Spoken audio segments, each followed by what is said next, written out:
পার্কে এসে এমন বড় ক্ষতি হবে আমি কখনোই ভাবিনি। হ্যালো এভরিওয়ান, আসসালামু আলাইকুম, welcome back to my channel. তো গাইস, সবাই কেমন আছো? আশা করি অনেক অনেক ভালো আছো। আর আমিও আপনাদের দুয়ায় অনেক অনেক ভালো আছি আলহামদুলিল্লাহ। চকচকে ধকধকে বোলাক নিয়ে চলে আসলাম, লাস্ট পর্যন্ত ভিডিওটা দেখতে থাকো। হ্যালো গাইস, এখন বাজে সকাল 7টা আর আমি রেডি হয়ে বসে আছি মসজিদে যাবার উদ্দেশ্যে। কেন? ঈদে নামাজ পড়তে যাওয়ার জন্য। তারপরে আমি চলে আসলাম ঈদগার মাঠে। আর আমার তরফ থেকে সকলকে ঈদ মোবারক। আপাতত এই পর্যন্ত ক্যামেরাটা অফ করলাম, আবার নামাজের শেষে আমি ক্যামেরাটা অন করব। নামাজ পড়ে চলে আসার ভিডিওটা আপনাদেরকে দেখাতে পারলাম না একটা প্রবলেমের জন্য।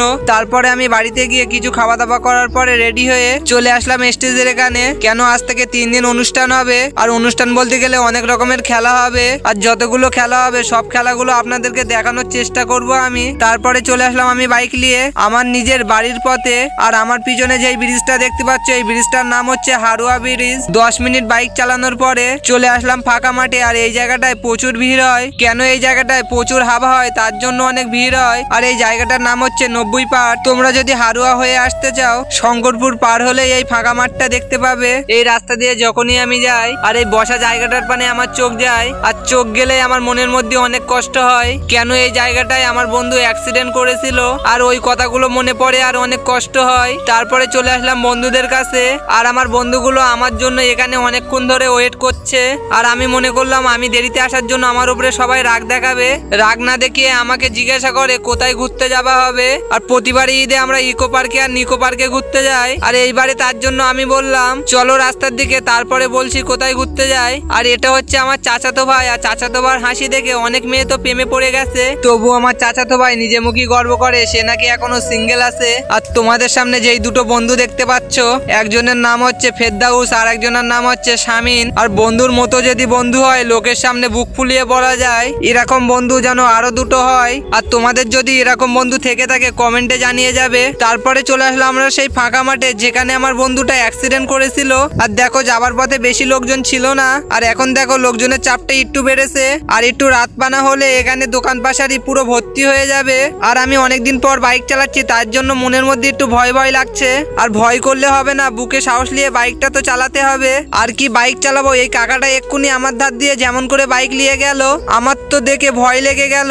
এরকম খারাপ গাড়ি চালানোর জন্য ভালো মানুষগুলো অ্যাক্সিডেন্ট করে মরে। আর এই কাকাটা যদি আমার ভিডিওটা দেখে থাকো, আপনাকে বলি বাইক চালানোটা ভালোভাবে প্র্যাকটিস করো। কেন? তোমার জন্য ভালো মানুষের ক্ষতি হবে। আর দেখতে দেখতে চলে আসলাম আমরা হারুয়ায়। আর একে একে আমার সব বন্ধুগুলো আমাকে ওভারটেক করছে। কেন? সামনের দিকে গেলে আমার ক্যামেরাম্যানের ভিডিও করতে একটু সুবিধা হবে। আর দেখো হারুয়ার ব্রিজটা দেখতে কত সুন্দর লাগছে।